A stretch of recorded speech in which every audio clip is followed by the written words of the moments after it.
معراج النبی کا واقعہ اسلامی تاریخ کا ایک اہم ترین واقعہ ہے، جس میں اللہ تعالیٰ نے اپنے نبی حضرت محمد مصطفیٰ صلی اللہ علیہ وآلہ وسلم کو کار خاص کے لیے مقرر فرمانے اور آپ کو نئی ہدایات و احکامات دینے کے لیے اپنی حضور آسمانوں پر طلب فرمایا، لیکن اس طلب کا انداز سب سے مختلف، منفرد اور سب سے جدا تھا۔ واقعہ معراج دراصل اللہ تعالیٰ کی طرف سے حضور اکرم صلی اللہ علیہ وآلہ وسلم کی دلداری اور مہمان نوازی کی ایک ضیافت تھی، جو طائف کے ان زخموں کو مندمل کرنے اور اس توہین و ناقدری اور بیگانگی و بے وفائی کی تلافی کے لیے کی گئی تھی، جس کے سخت امتحان سے آپ صلی اللہ علیہ وآلہ وسلم طائف کے ظالم اور سنگ دل ترش روح سرداروں کے ہاتھوں گزرے تھے۔ اس ضیافت اور مہمان نوازی کا مقصد دراصل بڑی بڑی نشانیوں کا مشاہدہ کرانا تھا، جو اللہ تعالیٰ نے اس آسمانی سفر کے دوران اپنے مہمان کو دکھائیں۔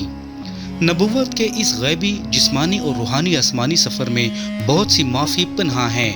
پہلا یہ کہ رسول اللہ صلی اللہ علیہ وآلہ وسلم دونوں قبلوں، مسجد الحرام، مسجد الاقصیٰ کے نبی اور مغرب و مشرق کے امام اور تمام انبیاء کرام کے وارث اور پوری عالم انسانیت کے رہبر رہنما ہیں۔ دوسرا یہ کہ حضور پاک صلی اللہ علیہ وآلہ وسلم کی امامت میں تمام انبیاء سابقہ نے نماز ادا کی۔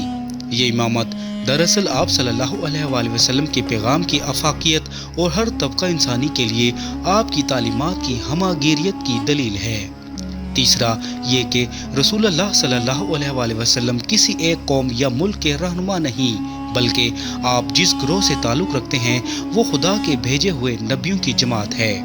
ان رسولوں کا کام یہ ہے کہ یہ آسمان کا پیغام زمین والوں کو اور خالق کا پیغام مخلوق کو پہنچاتے ہیں، اور ان سے پوری نوع انسانی مستفید ہوتی ہے۔ چوتھا یہ کہ واقعہ معراج دراصل ایسی حقیقت ہے جس سے ازل و ابد کا فاصلہ ختم ہو گیا،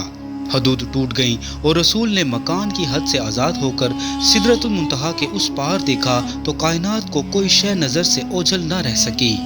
پانچواں یہ کہ دراصل یہ وہ روحانی معراج تھی جس کے کمالات کی مکمل تصویر ازل سے ابد تک عالم کون و مقام پر محیط ہے۔ چھٹا یہ کہ حضور اکرم صلی اللہ علیہ وآلہ وسلم کا حضرت عیسیٰ، حضرت موسیٰ اور حضرت ابراہیم کے ساتھ مل کر ادائے صلاۃ و انبیاء کرام کا وحدت دین میں منسلک ہونے کی واضح علامت ہے، اس لیے کہ تمام انبیاء کرام کے ادیان کی اصل روح ہر وقت ایک ہی مرکز کمال کی طرف گامزن ہے۔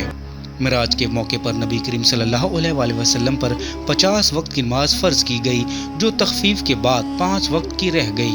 اور اس کے ساتھ ہی یہ اعلان بھی کیا گیا کہ جو ایمان و احتساب کے ساتھ یہ نمازیں پڑھے گا اس کو 50 نمازوں کا ثواب ملے گا۔ آپ صلی اللہ علیہ وآلہ وسلم کی خدمت میں دودھ اور شراب کے پیالے پیش کیے گئے، جن میں سے آپ نے دودھ کو پسند فرمایا، جس پر آپ سے کہا گیا کہ آپ نے فطرت کی راہ اختیار کی، اگر آپ نے شراب پسند یا قبول کر لی ہوتی تو آپ کی امت گمراہ ہو جاتی۔ آپ کو جنت اور دوزخ دکھائی گئی۔ دوران سفر آپ صلی اللہ علیہ وآلہ وسلم نے ان لوگوں کو بھی دیکھا جو یتیموں کا مال کھا جاتے تھے، ان کے ہونٹ اونٹوں کے ہونٹوں کی طرح تھے اور وہ اپنے منہ میں پتھر کے ٹکڑوں جیسے انگارے بھر رہے تھے۔ رسول عربی نے سود خوروں کو بھی دیکھا جن کے پیٹ اتنے بڑے تھے کہ وہ اپنی جگہ سے ادھر ادھر نہیں ہو سکتے تھے۔ آپ نے زناکاروں کو بھی دیکھا جو تازہ گوشت چھوڑ کر سڑا اور بدبودار گوشت کھا رہے تھے۔ آپ نے ان عورتوں کو بھی دیکھا جو ناجائز اولاد کو شوہر پر لاد دیتی تھیں۔ ان عورتوں کے سینے میں بڑے بڑے کانٹے چبو کر انہیں آسمان و زمین کے درمیان لٹکا دیا گیا تھا۔ واقعہ معراج کے پس منظر میں حضور اکرم صلی اللہ علیہ وآلہ وسلم کی وہ اخلاقی تعلیم دینی تھی جس پر آپ کو آئندہ ایک پاکیزہ معاشرہ اور فلاحی اسلامی مملکت کی تعمیر کرنا تھی۔ ایک مضبوط سیاسی اقتدار کے لیے ضابطہ اخلاق مرتب کرنا ضروری تھا، جس کے لیے اللہ تعالیٰ نے معراج کے ذریعے نبی اکرم صلی اللہ علیہ وآلہ وسلم کو ہدایت و ضیافت سے نوازا۔